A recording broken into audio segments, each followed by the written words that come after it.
নমস্কার বন্ধুরা, অ্যাস্ট্রোসেজে আপনাদের সবাইকে স্বাগত জানাই। সমস্যায় কেটে যাচ্ছে সময়, কবে মিলবে স্বস্তি, কবে আসবে উন্নতির সময়। হ্যাঁ, আজ আমরা কথা বলছি কর্কট রাশির জাতকদের নিয়ে। কর্কট রাশিতে গত 2.5 বছর ধরে শনির ঢাইয়া চলছিল, কিন্তু 29শে মার্চ 2025-এ শনির ঢাইয়া পুরোপুরি শেষ হয়ে গেছে। তবে তেমন কোনো বিশেষ পরিবর্তন চোখে পড়েনি, বরং বছরের শুরু থেকেই অনেক সমস্যা বেড়েছে। 2025 শুরু হওয়ার পর যদি আমরা দেখি তো অনেকের সমস্যা কিন্তু বেড়েছে। অনেকের চাকরি চলে গেছে, অনেকের ব্যবসায় অসুবিধা এসেছে, অনেকের মানসিক টেনশন বেড়েছে, আবার অনেকের আর্থিক আর পারিবারিক পরিস্থিতিতেও সমস্যা দেখা গেছে। যদি আমরা আসন্ন সময়ের কথা বলি, তাহলে কি সেই সময়ও এমনই যাবে, নাকি কিছু পরিবর্তন দেখা যাবে? আজকের এই ভিডিওর মাধ্যমে বিস্তারিতভাবে জানাবো আপনাদের সব দিক নিয়ে আজকে আলোচনা করব। আপনার স্বাস্থ্য, অর্থ, চাকরি, ব্যবসা, শিক্ষা, সন্তান, প্রেম জীবন, বৈবাহিক জীবন, প্রতিযোগিতা, ভাগ্য, লাভ, ক্ষতি, বিদেশ যাত্রা সব কিছু নিয়ে আজকে আলোচনা করব। তো চলুন তাহলে জেনে নেওয়া যাক। তবে তার আগে আপনাদের বলে রাখি, আজকের এই বিশ্লেষণটি জন্মরাশি, চন্দ্ররাশির ভিত্তিতে তৈরি করা। আপনারা যারা নিজেদের বাচ্চাটা প্রেডিকশন করাতে চাইছেন, তারা অবশ্যই আমার টেলিগ্রাম চ্যানেল জয়েন করে নেবেন। লিঙ্কটা ভিডিও ডেসক্রিপশানে পেয়ে যাবেন। আর যে সকল বন্ধুরা নিজেদের রেমেডিস বা প্রতিকারের জন্য স্টোন ব্যবহার করতে চাইছেন, তারা অবশ্যই এই ভিডিও ডেসক্রিপশানে আরেকটি লিঙ্ক দেওয়া থাকবে, একবার চেক করে নেবেন। নেওয়া না নেওয়াটা সম্পূর্ণ আপনার ওপর, কিন্তু কী ধরনের জিনিস ব্যবহার করতে বলছি একবার দেখে নেবেন। তো চলুন মূল আলোচনা ফেরা যাক। 2023 সালের জানুয়ারি মাসে শনির ঢাইয়া আপনার শুরু হয়েছিল। শনি আপনার অষ্টমভাবে কুম্ভ রাশিতে গমন করেছিল এবং কর্কট রাশি অনুযায়ী শনি মারক হিসাবে ধরা হয়। মারক মানে হলো মৃত্যুতুল্য কষ্টদাতা গ্রহ। তাই শনি কোনো না কোনোভাবে সমস্যার সৃষ্টি করে এবং শনি কর্কট রাশি ও লগ্নের জাতকদের জন্য কিন্তু একদমই অশুভ। এই কারণেই যখনই শনির সাড়ে সাতি, শনির ঢাইয়া বা মহাদশা আসবে, কর্কট রাশির জাতকদের জন্য সমস্যার কারণ হবে। এখন যদি আমরা 29শে মার্চ 2025-এর কথা বলি, তাহলে সেদিন শনির ঢাইয়া কিন্তু পুরোপুরি শেষ হয়ে গেছে। তবে সমস্যাগুলো তেমনই রয়ে গেছে। শনি এখন ভাগ্যভাবে চলে গেছে এবং সেখানে শনির সঙ্গে অন্যান্য গ্রহের জুতি উপস্থিত হয়েছে। শনির সঙ্গে রাহু, সূর্য, বুধ এবং শুক্র একত্রে অবস্থান করছে। মোট 5টি গ্রহ একইভাবেই অবস্থান করছে। এখানে শত্রুও আছে, বন্ধুও আছে এবং সমগ্রহও আছে। তাহলে কাজ কিভাবে চলবে? স্বাধীনতা কোনো গ্রহের থাকবে না। এই জন্যই মার্চ মাস থেকে দেশের অবস্থা বলুন, শেয়ার মার্কেটের অবস্থা বলুন, মানুষের অবস্থা অনেক পরিবর্তন হতে দেখা যাচ্ছে। কোথাও দাঙ্গা হচ্ছে, কোথাও শেয়ার মার্কেটে মানুষের অর্থ হারাচ্ছেন, কোথাও সমস্যার সৃষ্টি হচ্ছে, বিতর্কের পরিস্থিতিও দেখা গেছে। এটা হয়েছে কারণ শনির সঙ্গে রাহু মিলিত হয়ে প্রেত দোষ তৈরি করে। রাহুর সঙ্গে সূর্য থাকলে গ্রহণ দোষ তৈরি হয়, রাহুর সঙ্গে বুধ থাকলে জড় দোষ তৈরি হচ্ছে, রাহুর সঙ্গে শুক্র থাকলে চারিত্রিক দোষ তৈরি হয়, অর্থাৎ কিছু দোষ তৈরি হচ্ছে। আবার তেমনই কিছু রাজযোগও তৈরি হচ্ছে, যেমন বুধ ও শুক্র মীন রাশিতে অবস্থান করছে, ফলে নিজভঙ্গ রাজযোগ তৈরি হয়েছে। বুধ ও শুক্রের দ্বারা লক্ষ্মীনারায়ণ রাজযোগ তৈরি হয়েছে। সূর্য ও বুধের দ্বারা বুধাদিত্য রাজযোগ তৈরি হয়েছে। এছাড়াও কেন্দ্র ত্রিকোণ রাজযোগ তৈরি হয়েছে, কারণ শনি কেন্দ্রের মালিক হয়ে ত্রিকোণ স্থানে গমন করেছে। শুক্র ও কেন্দ্রের মালিক হয়ে ত্রিকোণ স্থানে গমন করছে। তাহলে দেখা যাচ্ছে অনেক রাজযোগ তৈরি হয়েছে, অনেক দোষও তৈরি হয়েছে, কিন্তু রাজযোগের ভালো ফল দেখা যাচ্ছে না, দোষের সম্পূর্ণ খারাপ ফলও দেখা যাচ্ছে না। পরিস্থিতি মাঝামাঝি ধরনের হয়ে আছে। তবে এটুকু বলা যায়, সমস্যা হবেই হবে, কোথাও না কোথাও অসুবিধা আসবেই আসবে। এই যুগ্ম গ্রহের অবস্থা 18ই মে 2025 পর্যন্ত থাকবে। 18ই মেতে রাহু রাশি পরিবর্তন করবেন এবং অষ্টম ভাব অর্থাৎ দীর্ঘমেয়াদী সমস্যা এবং আকস্মিক ঘটনার ঘরে প্রবেশ করবে। রাহু সবসময় বক্রগামী অর্থাৎ উল্টো পথে গমন করে, আর কেতু চলে আসবেন আপনার দ্বিতীয় অর্থাৎ অর্থ ও পরিবার সংক্রান্ত ঘরে। এরপর শনি কিন্তু স্বাধীনভাবে গমন করবে।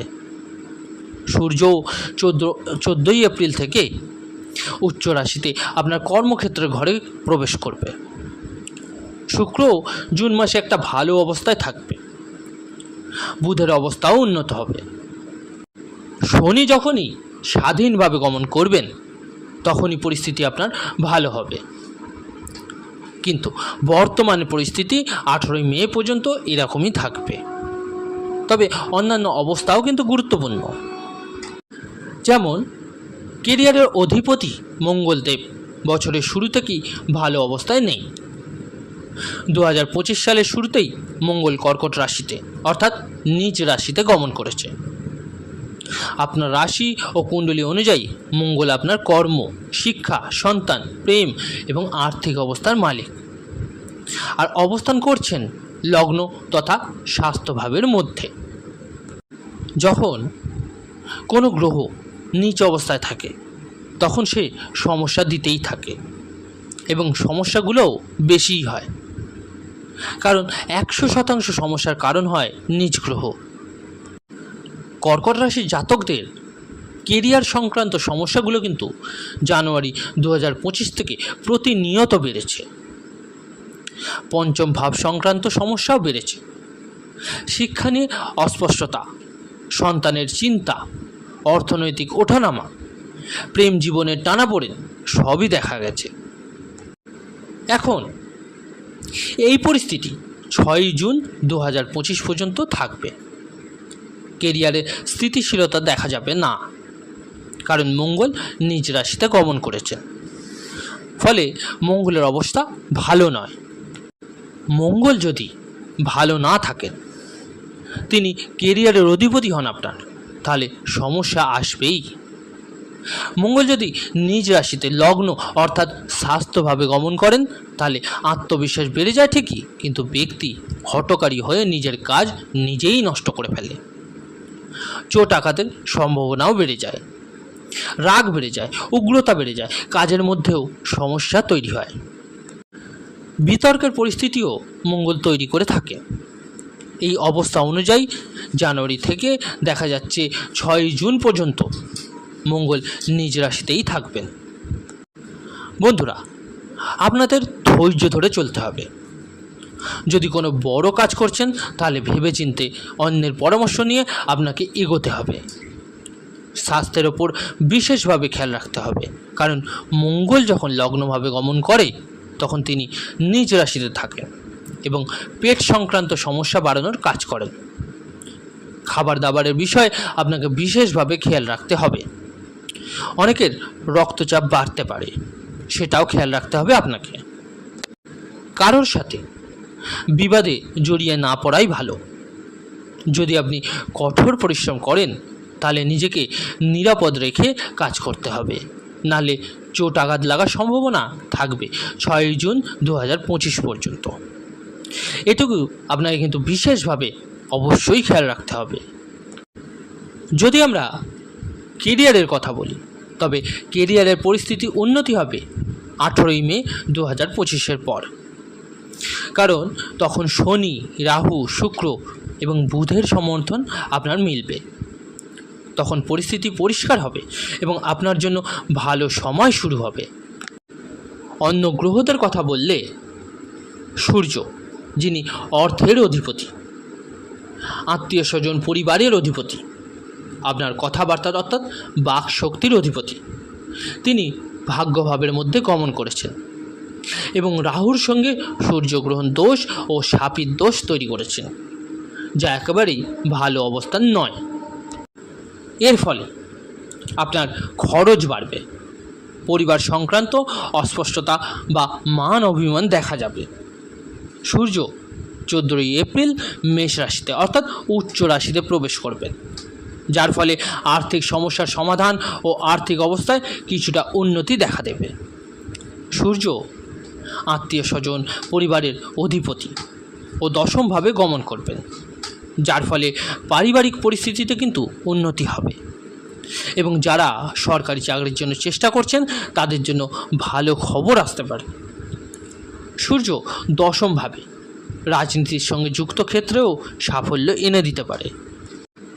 বুধ, যিনি পরাক্রম ও বিদেশ সংক্রান্ত ক্ষেত্রের অধিপতি, রাহুর সঙ্গে গমন করছেন এবং জড় দোষ সৃষ্টি করছেন, তাই এখন অবস্থা তেমন ভালো নয়।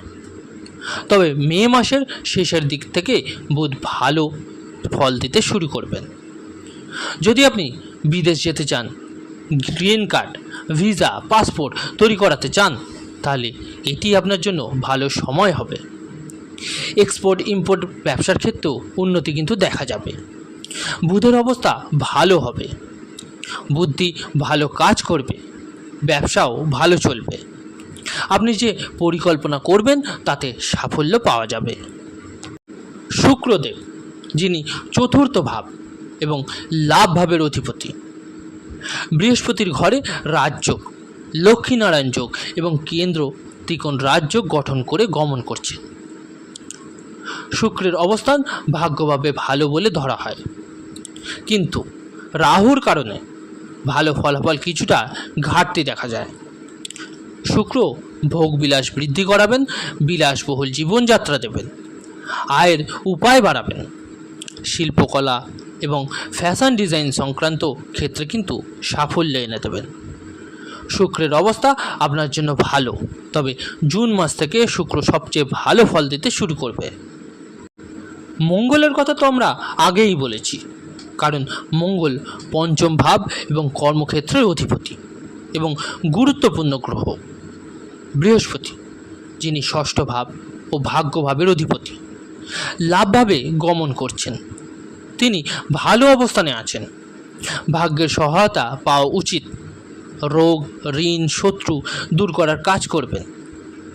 বৃহস্পতির অবস্থান মে মাসের 14 তারিখ পর্যন্ত কিন্তু ভালো থাকবে। এরপর তিনি দ্বাদশভাবে প্রবেশ করবেন। বৃহস্পতি আপনাকে সাহায্য করবেন, রোগ দূর করবেন, প্রতিযোগিতামূলক ক্ষেত্রে সাফল্য এনে দেবেন।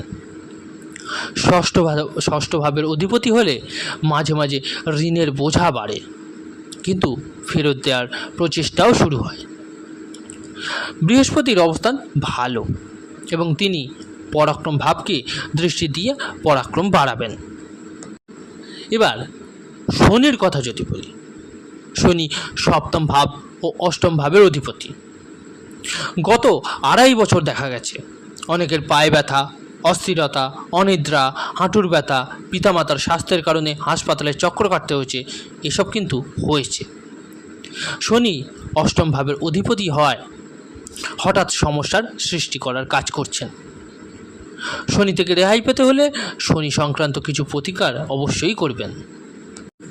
রাহু ও কেতুর কথা বললে, রাহু ভাগ্যভাবে অবস্থান করছেন এবং 18ই মে পর্যন্ত থাকবেন। এরপর শনির ঘরে চলে যাবেন। রাহু মূলত শনির ফল দেন, সুতরাং শনি যদি ভালো অবস্থানে থাকেন তাহলে রাহুও ভালো ফলই দেবেন। রাহু হঠাৎ করে বড় লাভ এনে দেন।